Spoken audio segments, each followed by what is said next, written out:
अब black beard के असली डेंजरस खेल शुरू होते हैं। अब ब्लैक बियर्ड पायरेट बन चुका था और पायरेट अपनी शिप्स के बगैर पायरेट नहीं लग सकते, तो ब्लैक बियर्ड ने एक फ्रेंच शिप को कैप्चर किया था। अब तो ब्लैक बियर्ड के पास काफी पावर आ चुकी थी क्योंकि उसके साथ कैप्टन हॉर्नीगोल्ड था।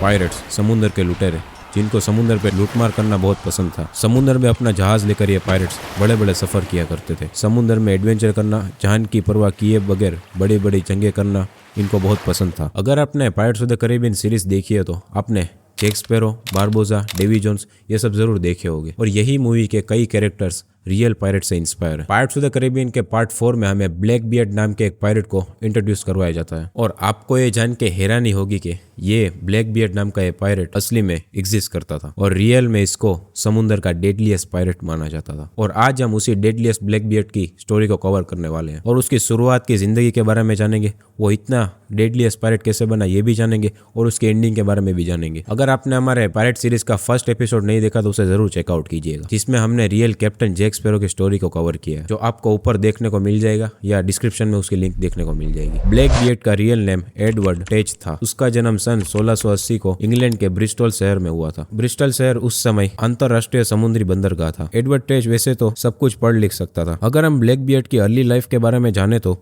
हमें बहुत कम ही जानने को मिलता है। कहा जाता है कि ब्लैक बियर्ड पहले ब्रिटिशर्स के लिए प्राइवेटर के रूप में काम किया करता था। प्राइवेटर का मतलब मैंने आपको इस सीरीज के फर्स्ट एपिसोड में डिटेल में बताया था। फिर भी मैं आपको शॉर्ट फॉर्म में प्राइवेटर का मतलब समझाऊं तो प्राइवेटर वो थे जो सरकार के नीचे काम करते थे, जो कि दुश्मन की शिप्स को डिस्ट्रॉय करना और उन्हें लूट सकते थे। प्राइवेटियर्स के पास बड़ी बड़ी शिप्स हुआ करती थी जिसमें Bridgewater, Royal Anne, Prince George, HMS Victory, HMS Royal etcetera. सन 1716 इसी साल ब्लैक बियर्ड अब पायरेट बन चुका था। अब ब्लैक बियर्ड के असली डेंजरस खेल शुरू होते हैं। अब ब्लैक बियर्ड पायरेट बन चुका था और पायरेट अपनी शिप्स के बगैर पायरेट नहीं लग सकते, तो ब्लैक बियर्ड ने एक फ्रेंच शिप को कैप्चर किया था जिसे उसने एक वॉरशिप में बदल दिया था, जिसका नाम उसने क्वीन एनीज रेवेंज रखा था। क्वीन एनीज रेवेंज बहुत डेंजरस शिप बन चुकी थी जिसमें 40 कैनन्स थे, जो कि काफी ज्यादा होते हैं। क्वीन एनीज रेवेंज का क्लास फ्रिगेट क्लास था। दोस्तों, हर शिप्स को अपनी साइज और अपनी एबिलिटी के मुताबिक एक क्लास दिया जाता था, जिसमें स्कूनर्स, ब्रिग, ब्रिगेड, फ्रिगेट, मैनोवर और भी क्लास हुआ करते थे। क्वीन एनीज रेवेंज की लंबाई करीब 103 फीट थी और इसमें करीब 300 लोग काम किया करते थे। माना जाता है कि क्वीन एनीज रेवेंज को 1710 में बनाया गया था। ब्लैक बियर्ड ने इस शिप का इस्तेमाल 1 साल से या उससे भी कम में किया था। अब ब्लैक बियर्ड के पास एक पावरफुल शिप भी आ गई थी और ब्लैक बियर्ड ने समुद्र में अपना डेंजर फैलाना शुरू कर दिया था। अब ब्लैक बियर्ड ने अपनी लूटपाट शुरू कर दी थी। ब्लैक बियर्ड ने थोड़े ही वक्त में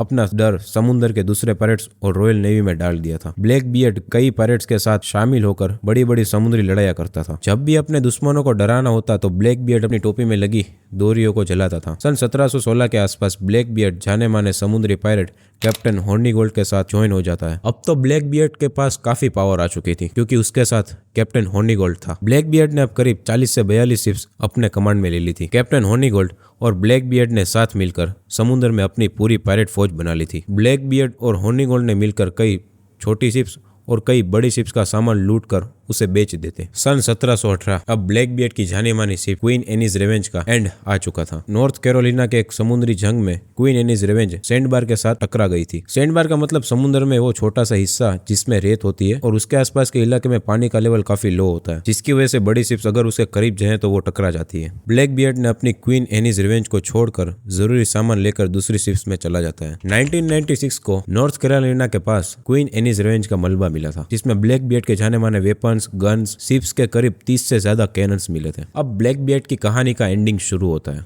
वर्जीनिया का गवर्नर अलेक्जेंडर स्पोर्ट्सवुड की नजर अब ब्लैक बियर्ड पर पड़ चुकी थी। अलेक्जेंडर को ब्लैक बियर्ड या तो जिंदा या तो मरा हुआ चाहिए था। अलेक्जेंडर ने कई रॉयल नेवी के सोल्जर्स को भेजा था ब्लैक बियर्ड को मारने के लिए। रॉबर्ट मेनार्ड, जो कि रॉयल नेवी में एक कप्तान था, HMS पर्ल के साथ रॉबर्ट निकल चुका था ब्लैक बियर्ड को मारने के लिए। नवंबर 1718 यही साल अब ब्लैक बियर्ड मरने वाला था। नॉर्थ कैरोलिना के करीब रॉबर्ट मेनार्ड ने अपनी शिप HMS पर्ल के साथ ब्लैक बियर्ड पर हमला कर दिया। इस बार ब्लैक बियर्ड के पास अपनी क्वीन एनीज रेवेंज नहीं थी, जिसकी वजह से इस बार ब्लैक बियर्ड की अब हार हुई थी। रॉबर्ट मेनार्ड ने ब्लैक बियर्ड को जंग के दौरान मार दिया था और ब्लैक बियर्ड की जब बॉडी को चेक किया जाता है तो उस पे 20 से ज्यादा तलवार से किए गए घाव और उसकी बॉडी पर करीब 5 पिस्तौल से फायर की गई गोलियों के निशान थे। अब लेजेंडरी पायरेट ब्लैक बियर्ड का खौफ समुद्र से हट चुका था और रॉबर्ट ने ब्लैक बियर्ड का सर निकालकर उसे अलेक्जेंडर को दे दिया था और अलेक्जेंडर ने ब्लैक बियर्ड के सर को खंबे पर लटका दिया था और यह खंबा हैम्पटन रोड, जो कि वर्जीनिया के करीब एक जगह है, वहीं रख दिया था, जिससे दूसरे पायरेट्स से डर बना रहे कि पायरेट्स का यही हाल होगा। लेकिन उल्टा ब्लैक बियर्ड के डेथ की वजह से दूसरे पायरेट्स में जो ब्लैक बियर्ड का डर था वो अब निकल चुका था, जिसकी वजह से कई दूसरे पायरेट्स भी ब्लैक बियर्ड से इंस्पायर हुए थे। ब्लैक बियर्ड के क्रू की एंडिंग के बारे में बात करें तो रॉबर्ट मेनार्ड और ब्लैक बियर्ड की जंग में सिर्फ 16 क्रू मेंबर्स ही पकड़े गए थे और इन 16 क्रू मेंबर्स को मुकदमे के लिए वर्जीना लिया गया था। लोगों ने इन 16 क्रू मेंबर्स की मौत की सजा के लिए करीब 3 महीने तक वेट किया था। इन 16 मेंबर्स में से 2 मेंबर्स को माफ कर दिया गया। इन दोनों में से एक का नाम सैमुअल ओडेल था, जो कि ब्लैक बियर्ड के क्रू का हिस्सा नहीं था, कुछ जरूरी काम के लिए वो शिप पर था, और दूसरा इजराइल हेड्स था, जो ब्लैक बियर्ड का पूर्व नौकायान मास्टर था। इन दोनों को छोड़कर बाकी 14 क्रू मेंबर्स को साल 1719 में फांसी की सजा दी गई थी और जाने माने पायरेट ब्लैक बियर्ड की लेगेसी का अब अंत आ चुका था। ब्लैक बियर्ड ने सिर्फ थोड़े ही सालों में समुद्र में अपने डेंजर को कायम कर दिया था। कई पायरेट्स ने अपने हैरतअंगेज कारनामे अंजाम दिए थे। तो दोस्तों, आज का एपिसोड आपको जरूर पसंद आया होगा। आज के एपिसोड में हमने ब्लैक बियर्ड की स्टोरी को कवर किया। तो अब अगले वीडियो में हम जानेंगे कि ब्लैक बियर्ड की मौत के बाद कौन कौन से पायरेट्स ने अपने हैरतअंगेज कारनामे अंजाम दिए। तो मैं आपको मिलूंगा अगले वीडियो में, तब तक के लिए टेक केयर।